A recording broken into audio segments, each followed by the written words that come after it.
ഇന്ന് തന്നെ ഡൗൺലോഡ് ചെയ്യൂ. കാണൂ നിങ്ങളുടെ ഫേവറേറ്റ് ഷോസ്. ഞാനിപ്പോ അതൊക്കെ ശീലിച്ചു സാർ. എത്രയും പെട്ടെന്ന് ഇതൊക്കെ അവസാനിപ്പിക്കണം. ജെആർ എന്റെ മകന്റെ സ്ഥാനം ഇനി ജയിലഴികൾക്കുള്ളിലാണ്. അവനെ അവിടെ എത്തിക്കുന്നത് വരെ എനിക്ക് വിശ്രമിക്കാൻ പറ്റില്ല. അതുറപ്പാ പോരെ? ജീവ, എനിക്കിങ്ങനെ മീഡിയാസിനെ ഫേസ് ചെയ്ത് വലിയ ശീലമൊന്നുമില്ല. എന്റെ മനസ്സിൽ എന്റെ മോന്റെ നന്മ മാത്രമായിരുന്നു. നിനക്ക് വേണ്ടി ഒരു അന്വേഷണം നടക്കുക, അതിനുവേണ്ടി ആരെങ്കിലും തുനിഞ്ഞിറങ്ങാന്നൊക്കെ പറയുന്നത് എന്നെ കൊണ്ട് സഹിക്കാവുന്ന കാര്യങ്ങളൊന്നും അല്ല. ഈ നാട്ടിൽ എത്രയോ സമ്പന്നന്മാരുണ്ട്. അവരാരെങ്കിലും വന്ന വഴി അന്വേഷിക്കാറുണ്ടോ? പിന്നെ പെട്ടെന്ന് സെന്റിമെന്റ്സ് പിടിച്ചെടുക്കാനും റീച്ച് കൂട്ടാനും ഒരു ശ്രമം. ഈ കർഷകരുടെ താല്പര്യം, അവരുടെ കണ്ണീര്, ഇതൊക്കെ ആർക്ക് വേണം? അതെ അച്ഛാ. നമ്മള് റോഡിലൂടെ കാർ ഓടിച്ചു പോകുമ്പോ എത്രയോ ചാവാലിപ്പട്ടികള് കാറിനടിപ്പെട്ട് ചാവാറുണ്ട്. അതിന്റെയൊക്കെ എണ്ണ കൊടുക്കാനോ അതിന്റെ പേരിൽ വേദനിക്കാനോ ഒക്കെ ആരെ കൊണ്ടെങ്കിലും കഴിയൂ? ദേ, നീ ഒരു കാര്യത്തിലും പതറേണ്ടതില്ല. നിനക്കേ ധൈര്യമായിട്ട് മുന്നോട്ട് പോവാം. അച്ഛാ, എനിക്കെന്തിനാ ഭയം? കോട്ട കെട്ടി കാവല് നിൽക്കുന്ന പോലെ അച്ഛൻ എന്റെ മുമ്പിൽ നിൽക്കുകയല്ലേ.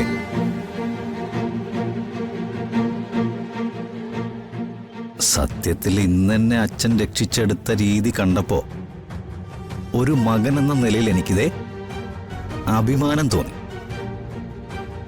ഒരു നിമിഷത്തേക്ക് ഞാനതങ്ങ് ചിന്തിച്ചു പോയി.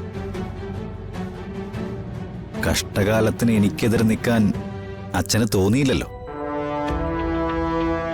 അച്ഛൻ അങ്ങനെ ഒരു തീരുമാനം എടുത്തില്ലെങ്കിൽ എനിക്ക് അച്ഛനെ എതിർക്കേണ്ടി വന്നേനെ. അച്ഛന് നേരെ വിരൽ ചൂണ്ടേണ്ടി വരില്ലായിരുന്നോ? അച്ഛനെതിരെ ആയുധം എടുക്കേണ്ടി വന്നേനെ. പക്ഷെ ഒന്നും സംഭവിച്ചില്ല. താങ്ക്സ് അച്ഛ. Many many thanks. മോനെ ജീവ, നിന്നെ സ്നേഹിച്ച് നിന്റെ കൂടെ നിൽക്കാൻ തുടങ്ങിയതോടെ ഞാൻ പൂർണ്ണമായിട്ട് ഒറ്റപ്പെട്ടു പോയി മോനെ. അതിൽ നിന്നുള്ള എന്റെ വേദനകൾ മറക്കാൻ നിന്റെ വിജയങ്ങൾ മാത്രമേ എനിക്ക് കൂട്ടായിട്ടുള്ളൂ. അതുകൊണ്ട് നീ ഇനിയും പുതിയ ഉയരങ്ങൾ തേടിക്കൊണ്ടേയിരിക്കണം. അത് കണ്ട് ഈ അച്ഛൻ അഭിമാനിക്കണം. ആയിക്കോട്ടെ. അച്ഛൻ ഫുഡ് കഴിച്ചോ? ഇല്ല, നീയോ? അച്ഛനോടൊപ്പം ഇരുന്ന് കഴിക്കാമെന്ന് ആഗ്രഹിച്ചുകൊണ്ട് പുറത്തൊരു സൽക്കാരത്തിൽ ഞാൻ പങ്കെടുക്കാറില്ല. എങ്കിൽ വാ മോനെ, നമുക്ക് കഴിക്കാം. അച്ഛാ,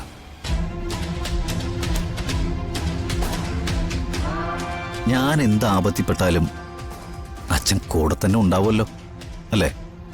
അതിനെന്താടാ സംശയം? നീ വാ.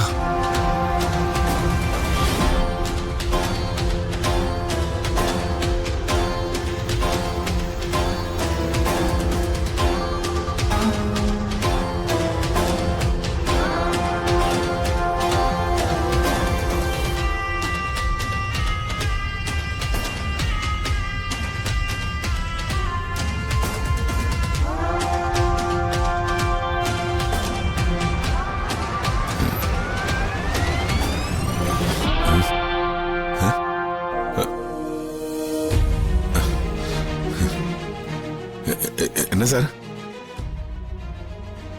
ശരവണ, പതുക്കെ പതുക്കെ ഞാൻ എന്റെ ലക്ഷ്യത്തിലേക്ക് അടുത്തോണ്ടിരിക്കുക.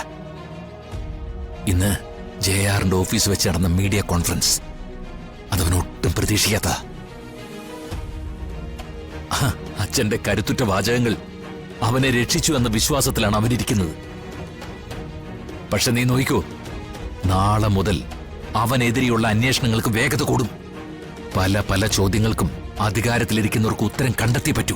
സാർ, നീങ്ക അവരെ കൂടെ ഇതെല്ലാം പണത് അവർക്ക് തെരിഞ്ഞ ഒരിക്കലും അവന് മനസ്സിലാവില്ല. കാരണം ഒറ്റപ്പെട്ടു പോയൊരു കുടുംബത്തിന്റെ അത്താണിയാണ് ഞാൻ. സുജാതയ്ക്ക് നെറ്റിക്ക് മുമ്പിൽ എന്നെ പ്രദർശിപ്പിക്കാൻ വലിയ ഉത്സാഹി അവനിപ്പോ. സ്വന്തം മകൻ വലിയ ഉയരത്തിലെത്തിയാൽ അതിനെ ഓർത്ത് അഭിമാനിക്കേണ്ടവനാണ് അച്ഛൻ.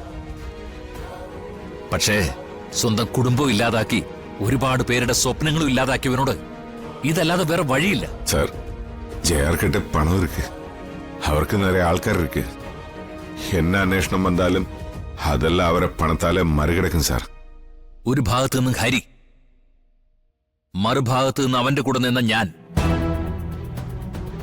അതിനെ എതിർത്ത് തോൽപ്പിക്കാൻ ജയാറിനെ കൊണ്ട് പറ്റില്ല. അവൻ തോൽക്കും. സാർ, അപ്പടി ഏതാവ് നടന്ന അത് പെട്ടെന്ന് വേണം സാർ.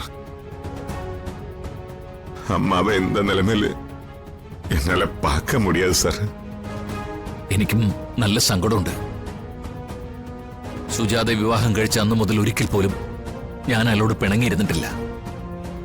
ഒരിത്തിരി നേരം പോലും മിണ്ടാതിരുന്നിട്ടില്ല. ഞാനിപ്പോ അതൊക്കെ ശീലിച്ചു. സാർ, എത്രയും പെട്ടെന്ന് ഇതൊക്കെ അവസാനിപ്പിക്കണം. ജയാർ എന്റെ മകന്റെ സ്ഥാനം ഇനി ജയിലഴികൾക്കുള്ളിലാണ്. അവനെ അവിടെ എത്തിക്കുന്നത് വരെ എനിക്ക് വിശ്രമിക്കാൻ പറ്റില്ല.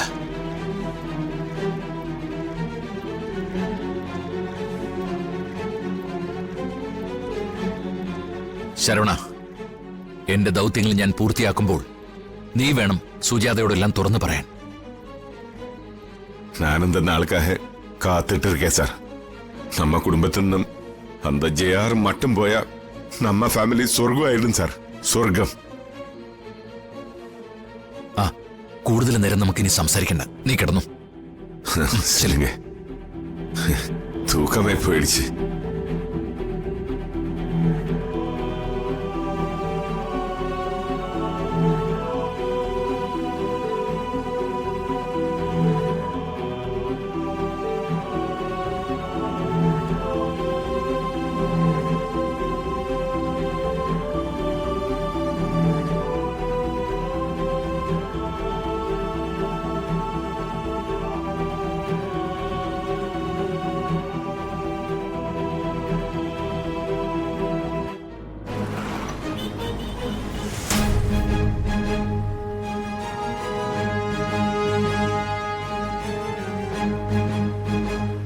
ഇതാ നമ്മൾ എങ്ങോട്ടായി പോകുന്നേ?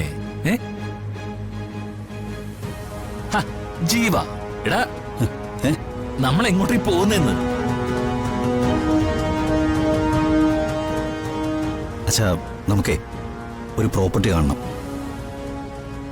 എന്റെ എല്ലാ കാര്യങ്ങളും അച്ഛൻ അറിയണമെന്ന് എനിക്ക് നിർബന്ധമുണ്ട്. അതുകൊണ്ടാ. നിനക്ക് എന്തെങ്കിലും അസ്വസ്ഥതയുണ്ടോ? എന്ത് അസ്വസ്ഥത അച്ഛാ? നമ്മൾ ജയിച്ചു നിൽക്കല്ലേ. പിന്നെ അച്ഛൻ എന്റെ കൂടെ ഇല്ലേ, പിന്നെ എനിക്കെന്താ അച്ഛാ?